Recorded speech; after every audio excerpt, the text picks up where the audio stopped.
articulo mortis.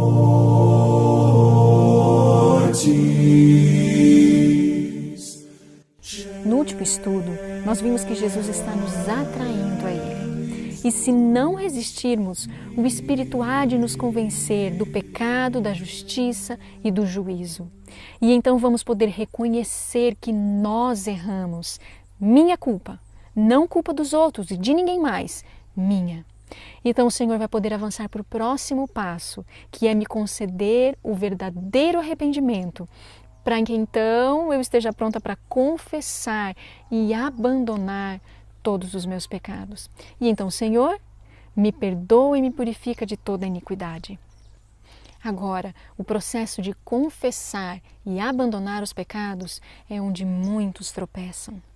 Muitos querem dar os pecados ao Senhor e não a si mesmos. Veja só, os pecados me causam muitos problemas. Primeiro me excluem do céu, depois eu me entristeço as pessoas. O pecado me faz passar vergonha, me deixa com um sentimento de culpa terrível depois, causa depressão, causa angústia, ansiedade. Tudo isso é verdade. Porém, nós devemos entregar o coração a Jesus, porque o coração é que é a fonte de todo o pecado. E os meus pecados fazem tudo isso que nós citamos agora, mas em primeiro lugar, os pecados crucificam a Jesus. Portanto, você e eu, nós precisamos fazer a entrega do ser inteiro, do coração. É a única maneira de Jesus então tornar-se o mestre e senhor das nossas vidas e não só nos perdoar, mas purificar as fontes da alma.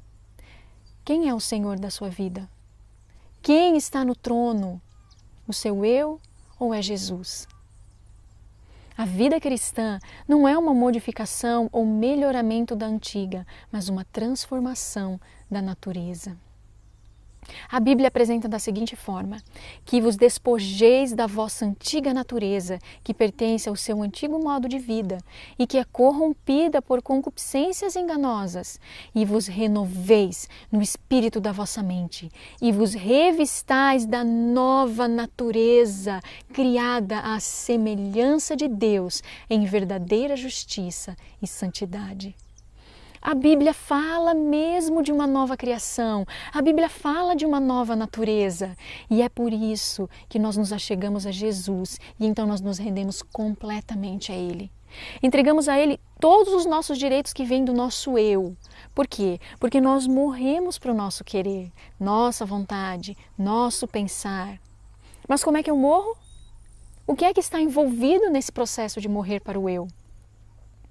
Primeiro é desistir dos direitos de agir de acordo com a minha natureza inferior, para que Jesus então tenha o direito de trabalhar em mim o seu caráter. Não importa o que os outros façam, não agir segundo a nossa natureza que nós herdamos, mas agir de acordo com a nova natureza que nós lemos no verso, foi criada à semelhança de Deus. E é lá no nosso lar, o lugar que a gente mostra bem corretamente quem nós somos, mais do que qualquer outro lugar. Qual é a natureza que está ativa, qual é a natureza que está em ação e dominando a nossa vida? É no nosso lar. E são as pequeninas impaciências, a falta de cortesia. Muitas vezes o esposo é tão duro, tão rígido, falta cortesia. E então às vezes a desculpa dos homens e dos maridos é: os homens são assim. É as mulheres é que são mais corteses, mais amáveis, os homens são mais diretos. Porém, nós nascemos de novo, todos nós, os homens também. E eles também podem adquirir a cortesia. E a verdadeira cortesia não é só aquela que é social, é aquela que permeia todo o lar. É aquele marido que é cortês com a esposa no lar, com os filhos, a bondade, a cortesia, até o tom de voz. Quando você percebe que o outro errou, que o seu esposo errou, que seu filho errou, que a sua esposa errou, a expressão da fisionomia, quando outra pessoa faz algo de errado. E não só quando a outra pessoa errou. E que tal quando você está muito cansado? Ou você está morrendo de fome? Como fica a sua fisionomia? Como fica o seu tom de voz? A sua paciência? Muda? Modifica? E as animosidades que existem no nosso lar por causa de alguma razão pequenininha. Você sabe que essas pequenas coisas minam a harmonia de um lar. Se seu esposo fez algo de errado e você já disse milhões de vezes para que, por favor, ele não faça isso, você vai transformar essa situação em quê? Em amargura, ressentimento, raiva. E então vai começar uma discussão e vai ter uma animosidade por causa disso. São nessas situações, meus irmãos, que nós mostramos o nosso caráter. É quando um irmão da igreja diz algo de você que não é verdade. E então como fica a sua fisionomia? O que brota no seu coração? Vá a Jesus. Ele pode nos ensinar a morrer para esses sentimentos maus. Ele pode imprimir em nós o seu caráter que é perfeito e puro. E aí sim, um caráter como o de Jesus, nós sabemos que entra no céu. Esse caráter como o de Jesus vence todas as provações daqui da terra. É como o sol, meus irmãos, que desliza, intocável lá no alto. Uma pessoa que possua tal caráter desliza acima das tentações, provocações, animosidades, lutas, qualquer provação. A consagração precisa ser inteira. Deus não admitirá reserva alguma, nenhum sacrifício dividido, ídolo nenhum. Todos devem morrer para o próprio eu e para o mundo. O que isso quer dizer? Mortos para o eu e para o mundo. A Bíblia nos responde o que isso significa. Considerai-vos mortos para o pecado, mas vivos para Deus. Perceba que morrer para o mundo e para o eu não é só estar morto.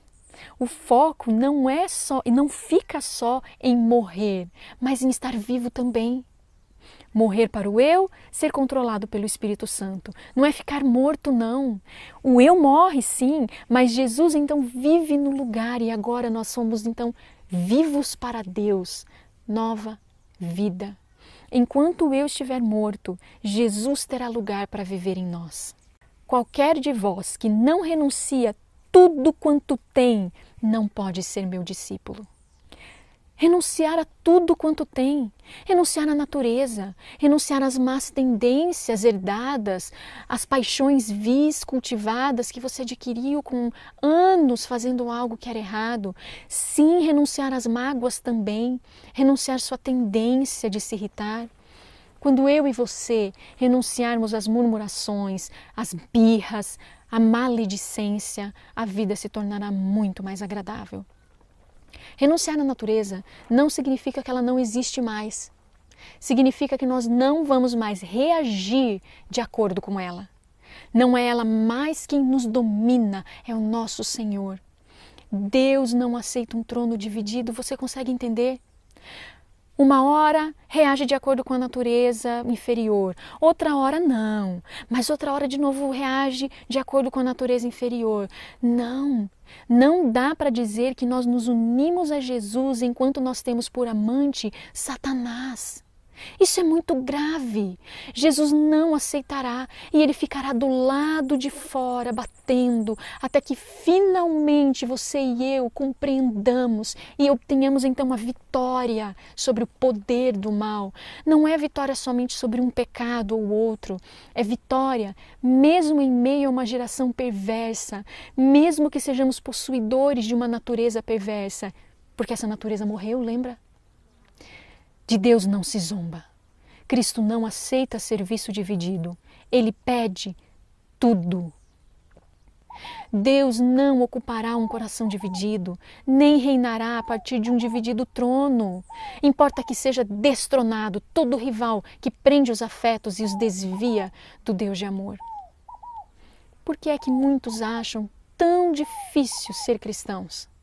Porque têm um coração dividido. São indecisos, hesitantes, irresolutos, incertos. A Bíblia nos diz: não pense tal homem que receberá do Senhor alguma coisa. E aqui nesse passo, confessar e abandonar os pecados, é que muitos tropeçam e não avançam, porque não se renderam inteiramente ao Senhor. Parcialmente o eu, parcialmente o Senhor. Isso significa ora age de acordo com a natureza inferior, ora se apodera da força de Deus e obtém a vitória. Enquanto o trono estiver dividido, a vida é muito difícil, não faz sentido. Um coração dividido receberá coisa alguma do Senhor. E então nós ficamos presos na caminhada cristã. Tudo porque não compreendemos como cooperar com Deus. Esse passo número 3 é onde precisa acontecer não só a entrega de pecados, é a entrega do ser inteiro, sem reservas, nada dividido. Deus não pode fazer nada até que haja essa entrega completa ao Senhor. Ele ainda vai nos amar, Ele ainda vai se importar conosco. Ele ainda vai fazer coisas maravilhosas por nós, até mesmo realizar milagres em nossas vidas. Eu tenho certeza que todos nós temos algo para contar do que Deus fez nas nossas vidas. Mas tudo isso, meus irmãos, é para nos trazer a entrega completa do ser que é necessária. O Senhor não pode purificar a alma até que todo ser se renda à operação do Espírito Santo. Essa é a razão por haver tantos cristãos mornos. Não entenderam como seguir a Jesus no caminho todo, ser crucificados com Cristo, para que Cristo então possa morar em nosso coração. Mas se você se render, então Deus poderá passar para o próximo passo. 1 João 1,9. Se confessarmos os nossos pecados, que é a entrega do ser inteiro, aí Ele é fiel e justo para nos perdoar os pecados e fazer o quê?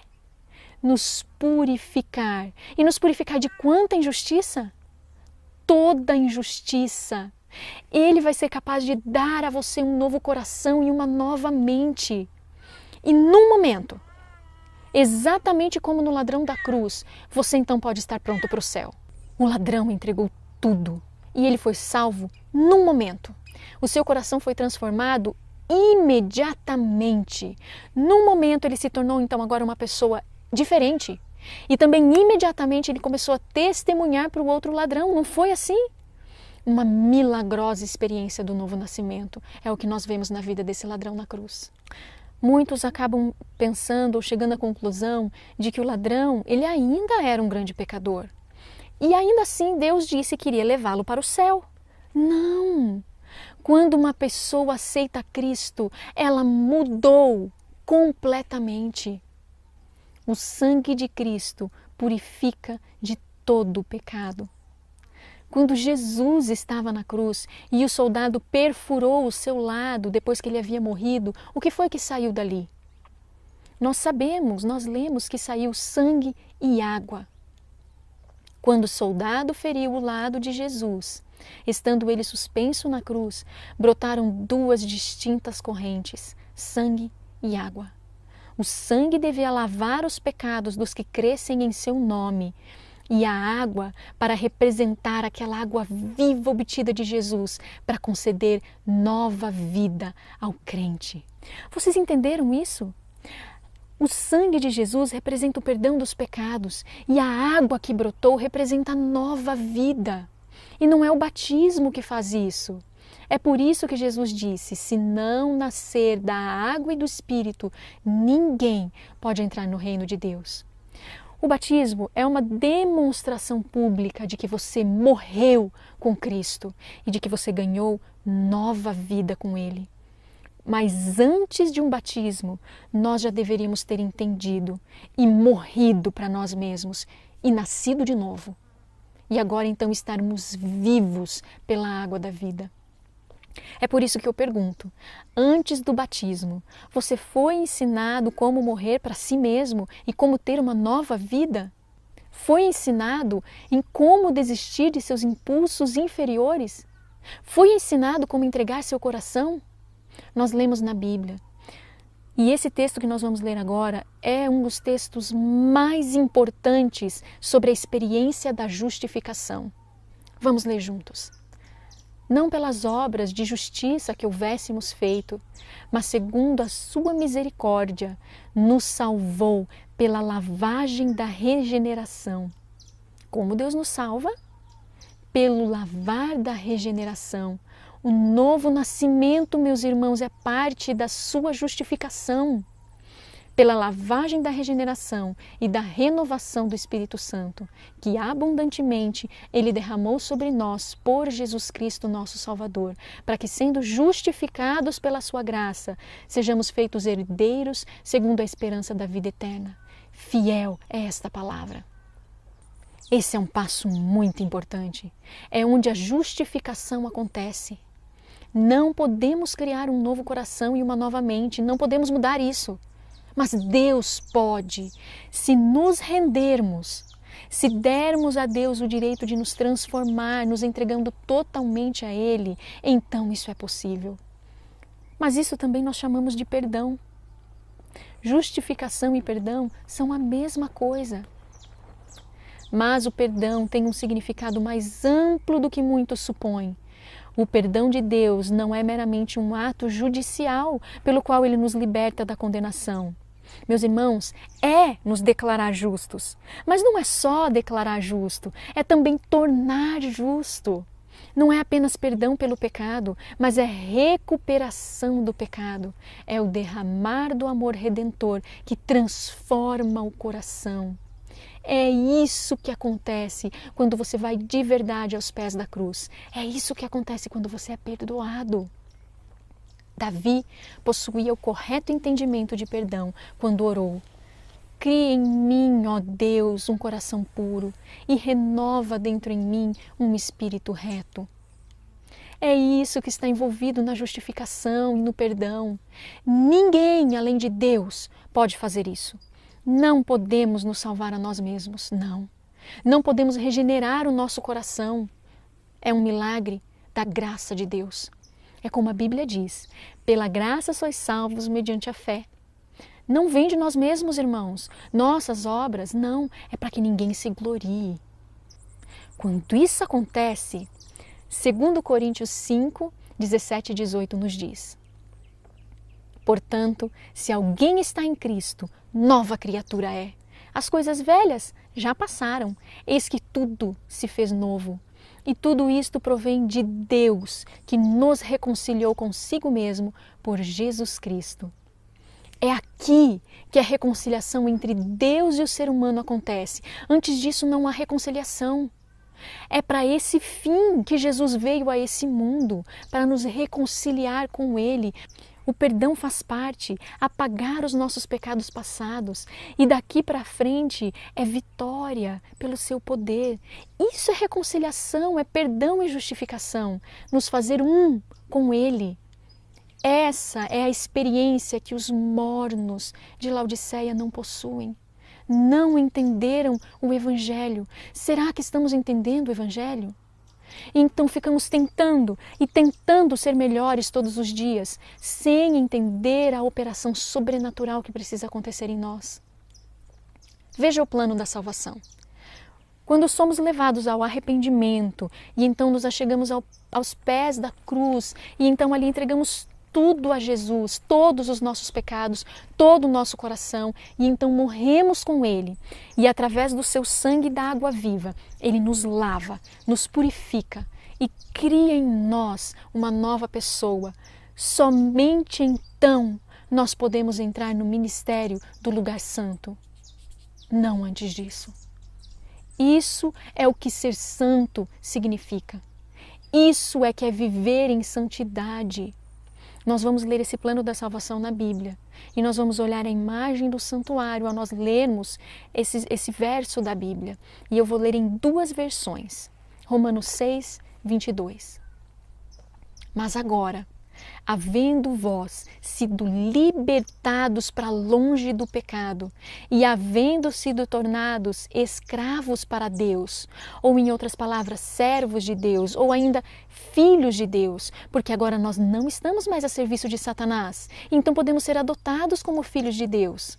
Aí então, tendes o vosso fruto para dentro da santificação e ao fim, a vida eterna.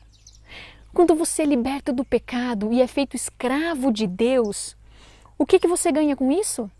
Você ganha santificação e o fim é vida eterna. o Evangelho inteirinho em uma passagem bíblica. Agora lemos em outra versão. Mas agora, feitos livres do pecado e tornados servos de Deus, tendes o vosso fruto para a santificação e, por fim, a vida eterna. É aqui que o juízo acontece, no lugar santíssimo. É aqui que Jesus decide se você realmente possui a vida dele em você ou não. Se você possui o fruto da santidade, o caráter de Jesus. É aqui que acontece a vida de santificação. Isso é o que quer dizer quando nós dizemos assim, a obra de uma vida inteira. É uma vida inteira em santificação. A vida inteira nessa condição, nesse lugar. Permanecendo em Jesus, amadurecendo, dando frutos em santidade. Aqui na entrada do santuário é onde você entra, do jeito que você está. Com todos os seus pecados, tendências, maus hábitos, irritabilidade, mágoa, ressentimento, com tudo que você está. E então você morre com Jesus. E então você é lavado e purificado e nasce de novo. E aí então você entra na vida santificada, separado para uma vida santa. E é nesse momento e somente nesse momento que você está conectado com uma videira. Foi enxertado, casou-se com Jesus. Ele agora pode morar em seu coração. E por isso é possível viver em santidade como ele viveu, porque é ele que vive em você. Permanecer assim é obra que deve ser de uma vida inteira. Não é uma vida inteira tentando, não, meus irmãos. É uma vida inteira conectado com Jesus. Tantas pessoas acreditam que isso é que é uma vida santificada. Onde você está tentando se ver livre disso, tentando se ver livre daquilo, o foco está em se ver livre de pecados, de coisas, e você continua caindo, mas não tem problema, desde que você esteja tentando, lendo a Bíblia, orando. Não, isso é legalismo, isso é tentar ser bom, não é cristianismo. O cristianismo é uma obra sobrenatural da parte de Deus no coração. Mas quantos ficam a vida inteira bem aqui, mornos, parcialmente o eu, parcialmente Cristo. E isso é muito triste. Meus irmãos, o que é que Deus vai fazer com o morno? O que é que Ele disse em sua palavra que Ele vai fazer? Vomitá-los de sua boca, não entrarão no céu. Eles não entenderam, nunca entenderam o verdadeiro cristianismo. E isso é tão triste. E nos foi revelado que a grande maioria da igreja é morno. Eu costumava pensar, meus irmãos, que os mornos eram mornos porque eles não estavam tentando o suficiente. Mas quantos estão se esforçando grandemente pelo Senhor e ainda assim? E quantas vezes a gente acha que está se esforçando bastante para conseguir? E às vezes a gente pode passar anos assim e nem se dá conta de que isso é ser morno. A vida cristã está na obra sobrenatural de Deus no coração.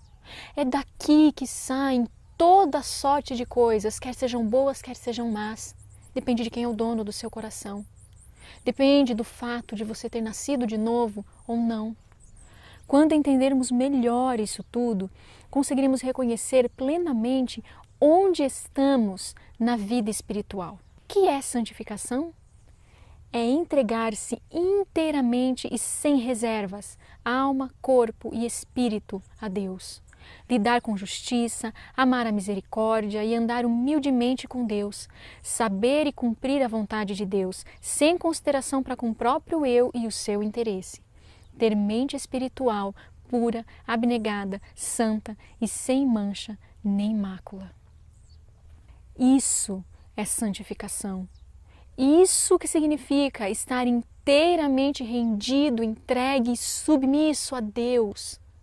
Agora, toda vez que a pessoa ceder à tentação, ela vai precisar se achegar de novo lá no início ao altar, lá na entrada do santuário, aos pés da cruz, ser perdoado, ser lavado, limpo de novo, justificado de novo, perdoado mais uma vez ao voltar para Deus.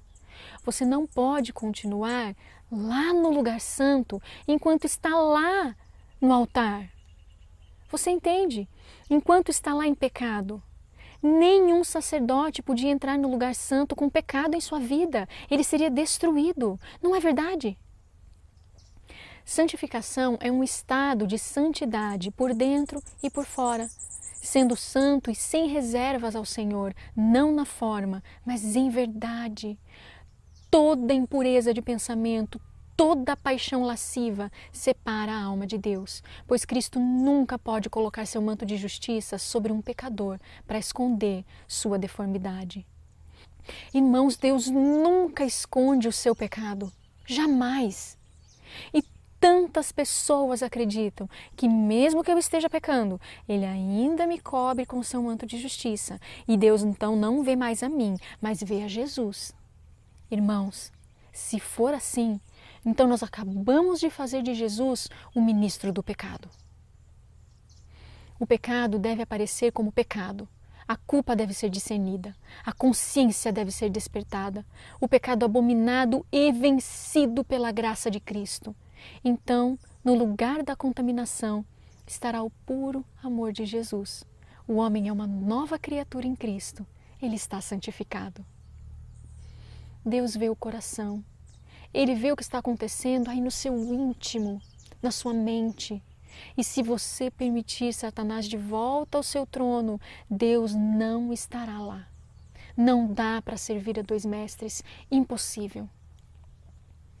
A justiça de Cristo não é uma capa para cobrir pecados não confessados e não abandonados. É um princípio de vida que transforma o caráter e controla a conduta. Santidade é integridade para com Deus, é inteira entrega do coração e da vida à habitação dos princípios dos céus. E disse Deus: sede santos, porque eu sou santo. O que é santidade? Total submissão a Deus. Parar de ser inconstante. Mas graças a Deus, que tendo sido servos do pecado, obedecestes de coração à forma de doutrina que fostes entregues. E libertados do pecado, foste feitos servos da justiça. Percebe? Ou somos um, ou somos outro. Ou nós servimos o pecado, ou nós fomos libertos do pecado e servimos agora a Deus. Como filhos obedientes, não vos moldando com as concupiscências que antes haviam em vossa ignorância, mas como é santo aquele que vos chamou, sede vós também santos em toda a vossa maneira de viver. É isso que o lugar santo representa. Santificação é santidade. Sede santos diante de Deus. Santidade, meus irmãos, não é arrebatamento, é inteira entrega da vontade a Deus. É viver por toda a palavra que sai da boca de Deus, é fazer a vontade de nosso Pai Celestial, é confiar em Deus na provação, tanto nas trevas como na luz. É andar pela fé e não pela vista, é apoiar-se em Deus com indiscutível confiança, descansando em seu amor. A Bíblia nos diz: segui a paz com todos e a santificação, sem a qual ninguém verá o Senhor. Quantos verão a Deus sem santidade? Ninguém. Deus não pode salvar-nos a menos que sejamos santos aos seus olhos. Ele não nos força. Nós precisamos escolher a vida de santidade. Verdadeira santificação não é nada mais nem menos do que amar a Deus de todo o coração e andar irrepreensivelmente em seus mandamentos e preceitos. Santificação não é uma emoção, mas um princípio de origem celestial. Lembrem-se da imagem da videira, que coloca então todas as paixões e desejos sob o domínio do Espírito de Deus. E essa obra é efetuada por meio do nosso Senhor e Salvador. Você não consegue controlar suas emoções e paixões por si mesmo, mas Deus consegue. Se tão somente permanecermos em inteira e total submissão a Ele. Em uma outra apresentação mais adiante, nós vamos falar um pouco mais sobre como permanecer em submissão, como permanecer em entrega. Mas ao Jesus, como prometido, fazer isso por nós, quando nós nos achegamos então aos pés da cruz, qual é a nossa parte? Crer, acreditar e aceitar. Será que isso é difícil? Sim. Para a maioria das pessoas é muito difícil. Quando você lê a história de Moisés, que diz assim: e como Moisés levantou a serpente no deserto, assim importa que o Filho do Homem seja levantado, para que todo aquele que nele crê não pereça, mas tenha a vida eterna. Mas e se eu não crer? Ele pode fazer algo por mim? Não. Não se eu não crer. A Bíblia diz que sem fé é impossível agradar a Deus. Então, o que eu faço para ter essa fé? A fé vem pelo ouvir, e o ouvir pela palavra de Deus. Devo passar tempo com a palavra, para que Deus possa fazer aquilo que prometeu fazer. Confessastes vossos pecados, e em vosso coração a eles renunciastes. Resolvestes entregar-vos a Deus. Ide, pois, a Ele, e pedi-lhe que vos lave de vossos pecados, e vos dê um coração novo. Crede, então, que o fará, porque assim prometeu. Então você vai a Ele, lá nos pés da cruz, confessa, e então creia que Ele pode torná-lo santo, de coração. Santo de coração. Se lembram quando os israelitas foram mordidos por serpentes? O Senhor estava cuidando deles, mas eles murmuraram, reclamaram que eles estavam andando, parecia que estavam abandonados por Deus. Até que Deus disse: ok, vou retirar a minha mão por um momento. E imediatamente as serpentes vieram, e elas mordiam todo o povo, e então eles clamaram ao Senhor. E então Moisés fez essa vara com uma serpente representando a Cristo. Por que uma serpente? Porque Cristo se fez detestável por nós. Ele tornou-se pecado por nós. E então Moisés disse ao povo que se tão somente eles olhassem, Deus os sararia. Aqueles que olhavam era exatamente porque criam e eram instantaneamente curados. Já outros não conseguiam crer, por isso não olharam. Mesmo vendo os seus companheiros ao redor que estavam sendo curados, eles não conseguiam crer e, portanto, não conseguiam olhar. E Deus teve que deixá-los morrer em seus pecados. Você entende que Deus nunca força?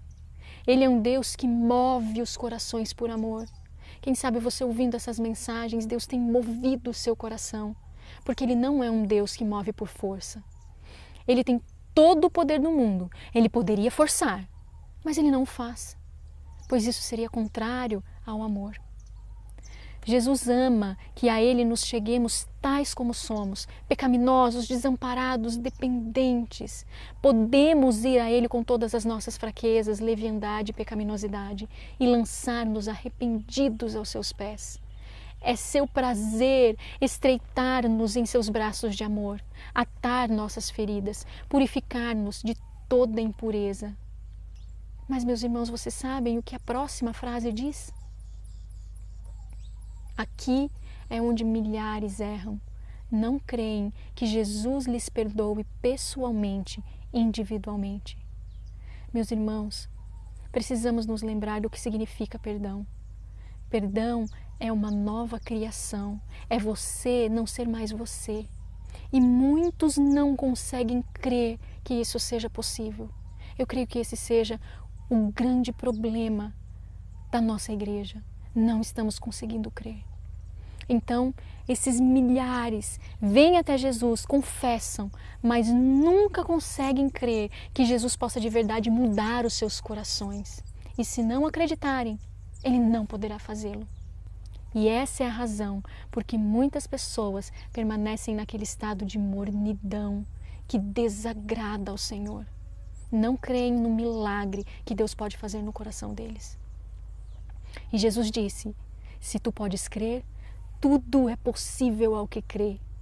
O mesmo poder que transformou a água em vinho na festa de casamento de Caná é capaz de erradicar todo o mal de nossa natureza. Veja, meus irmãos, que promessa maravilhosa!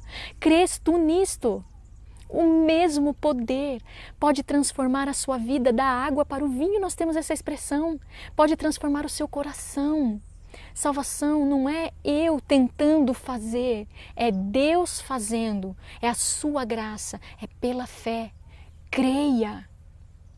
O mesmo poder que purificou o leproso pode tornar o coração puro, apto para a sociedade com Deus, com os anjos e com o exército redimido. diz Deus, seja feito conforme a vossa fé. Fé é simples em sua operação e poderosa em seus resultados. Muitos professos cristãos que têm certo conhecimento da palavra sagrada e creem em sua verdade, deixam de ter a infantil confiança que é essencial à religião de Jesus. Não estendem a mão com aquele toque peculiar que traz para a alma a virtude da cura. Mas Carol, eu não sinto Deus agindo em minha vida. Vamos ler juntos. Não espereis sentir que estáis são. Crede na palavra do Salvador.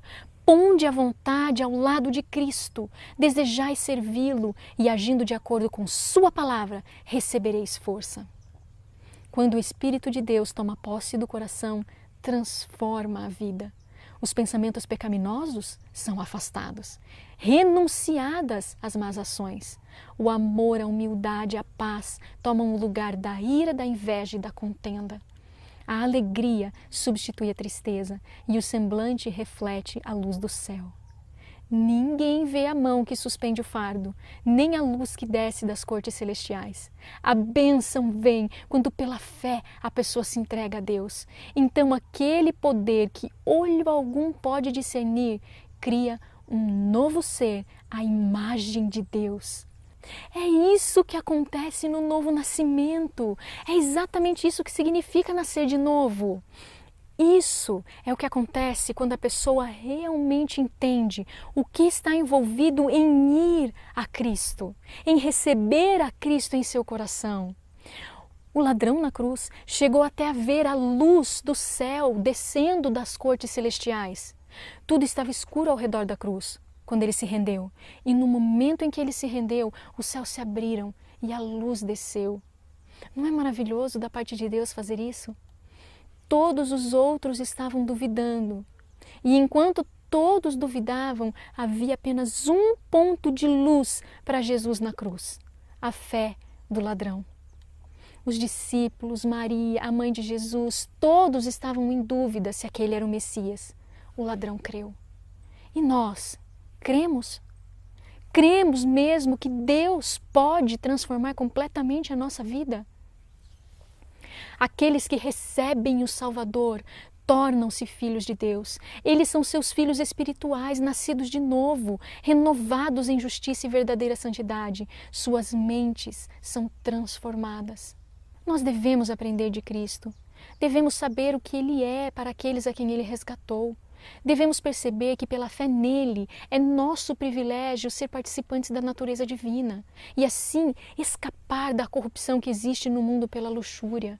Então somos purificados de todo o pecado, de todos os defeitos de caráter. Não precisamos reter uma propensão pecaminosa. Não precisamos. Mas se não acreditarmos nisso que acabamos de ler, nós vamos continuar com os nossos defeitos de caráter. Vamos continuar com as nossas propensões pecaminosas. Vamos continuar sendo o velho homem, a velha mulher, o velho jovem, as velhas crianças. Mas então agora que fomos conectados com Cristo e estamos permitindo que Cristo viva em nós, aí sim nós entramos na vida espiritual. Antes disso, não. O Evangelho deve ser apresentado não como uma teoria sem vida. Falamos sobre o Evangelho, falamos sobre transformação, falamos sobre mudança, mas cadê a força viva para mudar a nossa vida como um povo, a nossa vida no nosso lar? Isso é o Evangelho. O Evangelho é poder. Eu não me envergonho do Evangelho, pois é o poder de Deus para a salvação de todo aquele que crê. Você crê? Mas a todos quantos o receberam, deu-lhes o poder de serem feitos filhos de Deus, aos que creem em seu nome. Este poder não está no instrumento humano. Mas o que isso quer dizer? Isso quer dizer que ele não vem até mim e ele diz assim: Tó, aqui está o poder, viva nele. Não. Onde está o poder? O poder está em Cristo. Somente enquanto eu permitir que Ele habite em meu coração, esse poder estará disponível para mim. Somente enquanto eu for submissa a Ele, somente enquanto eu fizer a sua vontade, do seu jeito, ali há poder, não fora disso. Este poder não está num instrumento humano, é o poder de Deus. Quando uma alma recebe a Cristo, recebe também o poder de viver a vida de Cristo. Somente enquanto você permanece em Cristo, o poder está disponível. E você pode fazer parar o fluxo de poder a qualquer momento. Sempre que você quiser seguir seu próprio caminho, fazer as coisas do seu próprio jeito, você interrompe o fluxo de poder. Cristo conecta a Ele mesmo homens e mulheres caídos como você e eu. E aí então pode existir o fluir vital do Espírito Santo. Eu sou a videira, vós os ramos. Quem está em mim e eu nele, esse dá muito fruto, porque sem mim nada podeis fazer. Os ramos têm força vital por si mesmos? Não tem. Mas de onde vem a força vital? De onde vem o poder? Da raiz. A seiva corre através da raiz. A seiva representa o Espírito Santo.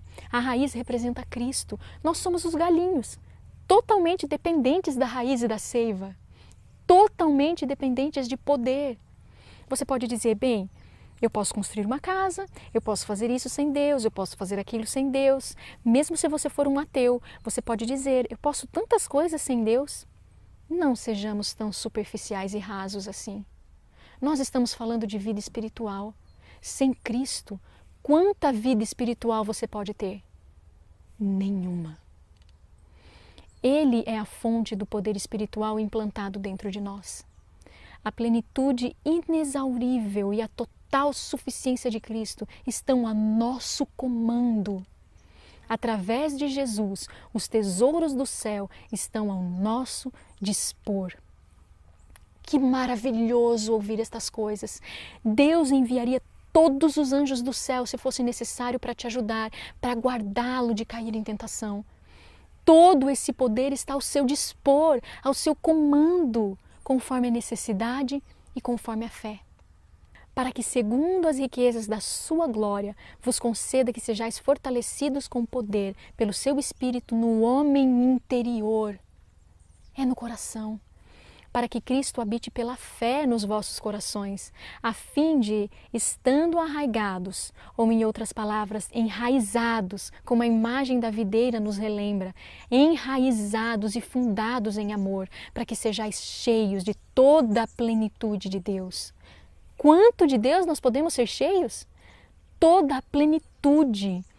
Você consegue perceber que quando Jesus esteve aqui nessa terra, Ele viveu de toda a plenitude de Deus, a todo instante e todos os dias. E esse verso acabou de dizer para mim e para você que nós também podemos ser cheios de toda a plenitude de Deus. Não é maravilhoso isso? A religião do Evangelho é Cristo na vida, um princípio vivo e atuante. É a graça de Cristo revelada no caráter e expressa em boas obras. Exatamente como na vida de Cristo, podemos também ter em nossa vida. Todos devem adquirir para si mesmos uma experiência viva. Cumpre-lhes ter Cristo no coração e o Espírito de Cristo moderando-lhes as inclinações. Ou sua profissão de fé não terá nenhum valor e seu estado será pior do que antes de terem ouvido a verdade. Que coisa mais séria isso que acabamos de ler. Que o Senhor nos ajude a morrer para o eu e nascer de novo, a fim de Cristo poder viver em nós como um princípio vivo e ativo, capaz de nos manter santos. Isso é o que Deus deseja fazer por seu povo.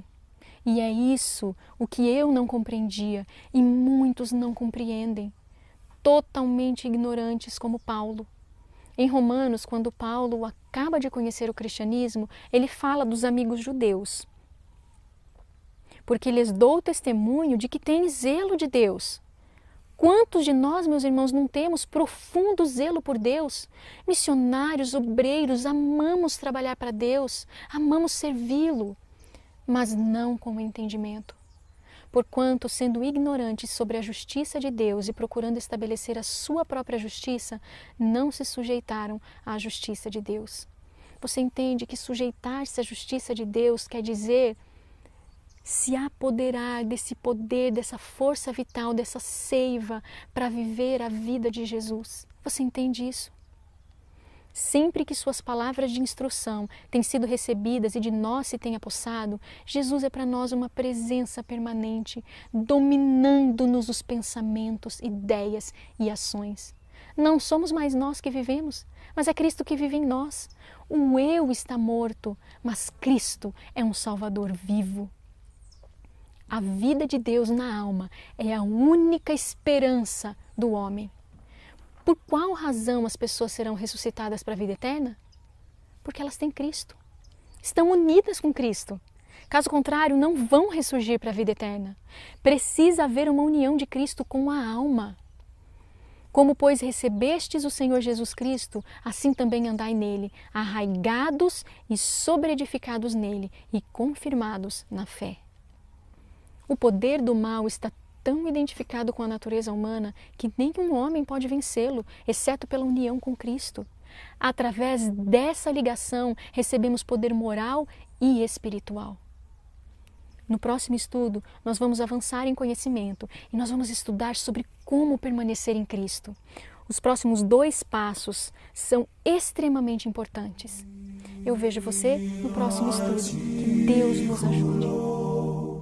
Morte.